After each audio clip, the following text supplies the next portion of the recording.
ফিলিস্তিন শেষ করে দিল, কোন মুসলিম রাষ্ট্র কথা বলে না। কথা কন না, কথা কন না, ঠিক কিনা? কথা বলে না, বরং আমার নবীর দেশ মক্কা মদিনায় এই সরকার, জালেম সরকার, উলঙ্গ নাচের ব্যবস্থা করে। কথা কন ঠিক কিনা?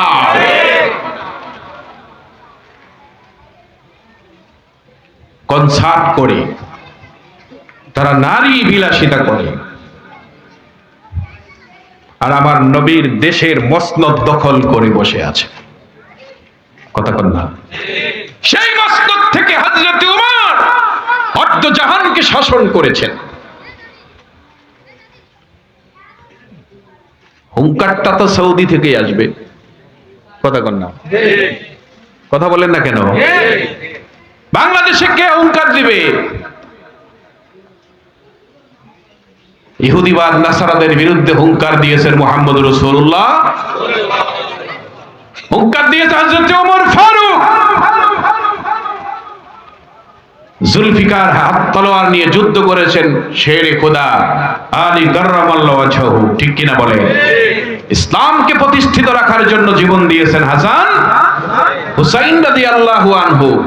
হুঙ্কার আসবে মক্কা মদিনার দেশ থেকে, আর তার সাথে পৃথিবীর মুসলমান ঐক্যবদ্ধ হবে। কথা কয় না? আর সেই রাষ্ট্রপ্রধান পুতুল হয়ে বসে আছে, গোলামি করতেছে ইহুদি নাসারাদের। কথা কোন ঠিক না বেঠে? বলেন তো বাবা, গাছের শিকড় যদি কেটে দেওয়া হয়, গাছ কি জিন্দা থাকে? হ্যাঁ, ডালপালাগুলি কতক্ষণ তাজা থাকবে? ও মুসলমান, তোমাদের ঈমান ও আকীদাকে কেটে কেটে টুকরা টুকরা করে দিচ্ছে। সুতরাং তোমাদের হাত পা চোখ কান নাক মুখ, ছেলে সন্তান হাল পরিবার পরিজন বেশি দিন জিন্দা থাকতে পারবে না। কথা কর না, ঠিক নেই? আমার কথায় রাগ হচ্ছেন আপনারা? মনে হয় রাগ হচ্ছেন। তাহলে আশুরা আছে না নাই? কথা বলেন, আছে না নাই? এই দিনে কি বহু নবীরা আল্লাহর কাছ থেকে নাজাত পায় নাই? একজনের কথা তো বললাম, মুসা আলাইহিস সালাম, ইব্রাহিম আলাইহিস সালাম, ঠিক কি না? কথা কন না? আদম নবীর তওবাও তো কবুল হয়েছে এই দিনে। ওই যে রাসূল বলেছেন, এই দিনে আল্লাহ আগেকার জাতির তওবাও কবুল করেছেন, কিয়ামত পর্যন্ত মানুষের তওবা আল্লাহ এই মহান দিনে কি করবেন? কবুল করে নেবেন। আলহামদুলিল্লাহ বলেন, আরো জোরে বলেন। কিন্তু দুঃখের বিষয় হলো, এই এলাকায় তো এত মানুষ কম না। কথা ঠিক নেই? কয়েকদিন আগে আর্জেন্টিনার খেলায় সারা বাংলাদেশে রাত আর রাত পর্যন্ত জেগে মুসলমান ছেলেরা, মানুষেরা খেলা দেখে নাই? কথা কন না, দেখে নাই? মিছিল করে নাই? কিন্তু ইমাম হাসান হুসাইনের পক্ষে মুসলমান নাই, ইয়াজিদের পক্ষের মুসলমান বেড়ে গেছে। বাড়বেই তো, কারণ এখন আলেমরা ইয়াজিদের প্রশংসা করতেছে। নাউজুবিল্লাহ কইলেন না? কি বলবো, আমি নাম নিতে চাই না। সেদিন দেখলাম এক মাওলানা বলতেছে, বিখ্যাত মাওলানা, আমরা তাকে কোরআন সুন্নাহর কারণে ভালো মনে করতাম। সে বলতেছে ইয়াজিদ খেলাফতির জন্য উপযুক্ত ছিল, কিন্তু সাহাবায়ে কেরামদের মধ্যে ইমাম হুসাইনের মধ্যে তাকওয়া বেশি ছিল। কিন্তু সে পাশ কাটিয়ে গিয়ে আহলে বাইতের প্রশংসা কাটিয়ে দিয়ে গিয়ে ইয়াজিদের প্রশংসায় লিপ্ত হয়ে গেছে।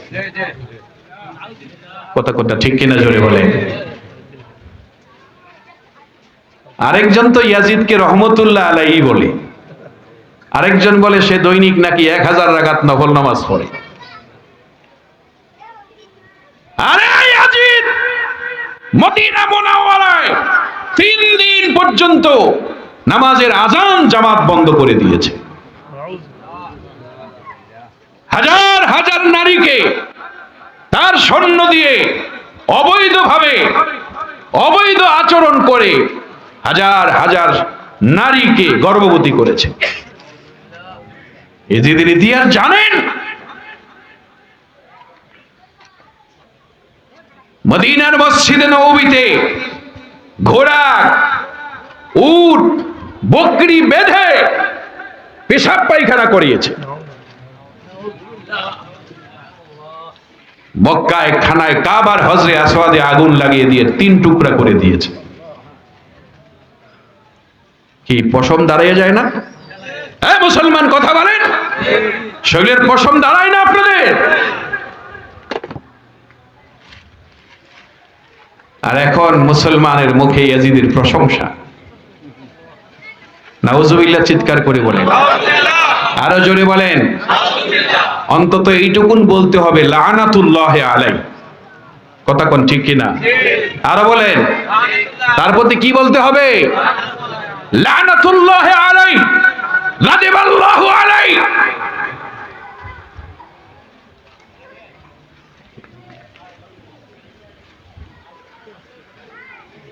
হাজিরিন, সুতরাং আশুরাকে পালন করতে হবে আরো সুন্দরভাবে, ঠিক কিনা জোরে বলেন। এটা আনন্দ।